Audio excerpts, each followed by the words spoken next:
आप वेंडर नहीं हो, बट क्लाइंट आपको ऐसे ट्रीट करता है जैसे आप रिप्लेसेबल हो। क्लाइंट आपको कहता है अभी ये काम कर दो, डिस्काउंट दे दो, एग्जीक्यूशन कर दो, एग्जीक्यूशन चाहिए, स्ट्रेटजी बाद में देखेंगे। आप कहते हो जी sir, the moment you say जी sir is the moment you lose the room. आज की वीडियो में हम एक साइकोलॉजिकल शिफ्ट की बात करेंगे, यानी कि एक वेंडर से स्ट्रेटेजिक पार्टनर की जर्नी, या फिर एक टास्क एग्जीक्यूटर से डिसीजन मेकर बनने की जर्नी। अगर पाकिस्तान इंडिया में आप काम कर रहे हो और अपनी सर्विस सेल करते हुए आप सिर्फ एग्जीक्यूशन को फोकस कर रहे हो, तो 2026 आपको रिप्लेस कर देगा। अब लेट्स अज्यूम कि आप डिजिटल मार्केटियर हो, वेबसाइट डेवलपर हो, या फिर आप सोशल मीडिया मैनेजमेंट की सर्विस दे रहे हो। क्लाइंट आपके पास आएगा, बोलेगा मेरा इंस्टाग्राम ग्रो कर दो, मेरी वेबसाइट बना दो, या मेरे एड्स रन कर दो।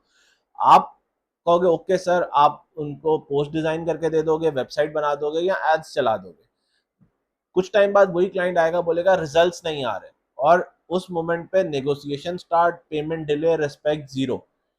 आप अब गलती आपसे कहाँ हुई है? गलती आपसे ये हुई कि आपने कभी उससे ये नहीं पूछा कि उसके बिजनेस ऑब्जेक्टिव क्या है, उसकी कस्टमर एक्विजिशन कॉस्ट क्या है, उसकी बिजनेस की लाइफ टाइम वैल्यू क्या है, वो 6 महीने में अपने बिजनेस को कहाँ देखना चाहता है। Because you are busy in executing, you forget actually कि how to lead the client.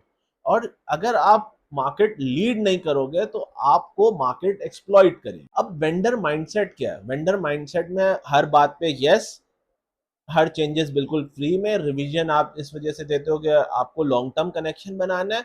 But बल्कि लेकिन आप ये भूल जाते हो कि लॉन्ग टर्म कनेक्शन रिस्पेक्ट से डेवलप होता है, डिस्काउंट या फ्री में काम करके डेवलप नहीं होता। हमें देसी कल्चर में ये सिखाया जाता है ज्यादा मत बोलो, सीनियर्स की रिस्पेक्ट करो, क्लाइंट भाग गया तो। बट एक्चुअली बिजनेस में क्या होता है? बिजनेस में एक कॉमनली सेइंग है कि if you act small you will stay small.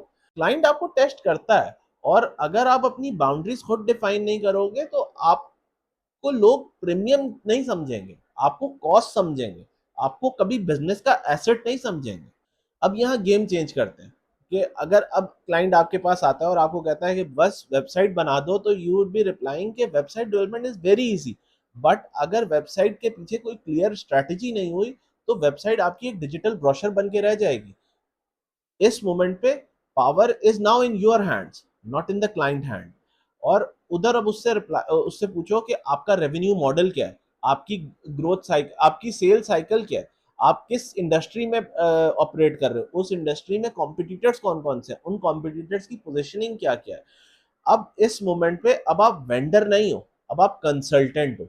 और कंसल्टेंट का टाइम कीमती होता है, कंसल्टेंट की टाइम की एक अच्छी कॉस्ट होती है। 2026 में एआई आपकी पोस्ट बना देगा, एआई आपकी वेबसाइट्स बना देगा, एआई ही आपके एड्स ऑप्टिमाइज कर देगा। तो फिर आप क्यों हायर होगे? आप हायर होगे स्ट्रैटेजी के लिए, आप हायर होगे रिस्क असेसमेंट के लिए, आप हायर होगे क्लैरिटी के लिए। क्लाइंट आपके पास आएगा, बोलेगा मेरी सेल्स ड्रॉप हो रही हैं, अब क्या करें? एक वेंडर होते हैं ना आप, तो आप रिप्लाई करते हैं एड्स बजट इंक्रीज कर देते हैं।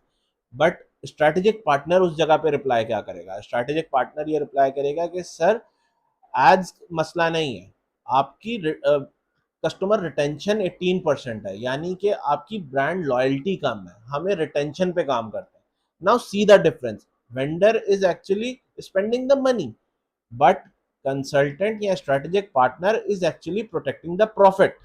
डोमिनेंस लाउड होने से नहीं आती, डोमिनेंस क्लैरिटी से आती है। अब क्लाइंट को नंबर्स की लैंग्वेज में अगर आप समझाओगे, तो क्लाइंट आपको वैल्यू भी देगा, यानी कि क्लाइंट को प्रॉफिट समझ आता है, आप आरओआई की बात करो। क्लाइंट को मार्जिन समझ आते हैं, आप क्वार्टरली मार्जिन की बात करो। जब आप बात इन टर्म्स में करोगे तो बात एक तो क्लियर होगी, और क्लाइंट को ज्यादा समझ आएगी, वो आपको अपने डिसीजन मेकिंग टेबल तक ले जाएगा। वो अब आपको वेंडर ट्रीट नहीं करेगा, और आपको हर वक्त अवेलेबल भी नहीं रहना, आपको हर वक्त हर क्लाइंट एक्सेप्ट भी नहीं करना। जब आप सिलेक्टिव होते हो तो आपको मार्केट प्रीमियम ट्रीट करती है, बिकॉज स्कैर्सिटी क्रिएट्स रिस्पेक्ट। अब आपको 4 स्टेप फ्रेमवर्क फॉलो करना है। नंबर 1, स्कोप के बजाय आउटकम डिफाइन करो। नंबर 2, क्लाइंट के साथ मंथली रिपोर्टिंग नहीं, मंथली स्ट्रैटेजिक रिव्यू मीटिंग्स करनी है। नंबर 3, हर प्रोजेक्ट को ग्रोथ रोडमैप के साथ कनेक्ट करना है। नंबर 4, आपने क्लाइंट को ये फील कराना है कि इफ यू आर मिसिंग, तो बिजनेस की डायरेक्शन क्यूलेस हो जाएगी, बिजनेस क्यूलेस हो जाएगा। अब क्लाइंट को आप कोई सर्विस नहीं सेल कर रहे, क्लाइंट को आप क्लैरिटी सेल कर रहे हो, और क्लैरिटी रेयर होती है। पाकिस्तान इंडिया में टैलेंट की कमी नहीं है, पाकिस्तान इंडिया में लोगों की पोजिशनिंग की कमी है। 50,000 में लोग पता नहीं कितना काम कर रहे होते हैं, हालांकि वही काम 5 लाख का इम्पैक्ट क्रिएट कर रहा होता है। अब यहाँ स्किल का मसला नहीं है, यहाँ मसला साइकोलॉजी का है। क्लाइंट के अगर आप एग्जीक्यूशन सेल करोगे तो एक दिन आप रिप्लेस हो जाओगे, वही क्लाइंट को अगर आप स्ट्रेटजी सेल करोगे तो क्लाइंट आपको कंसल्ट करेगा।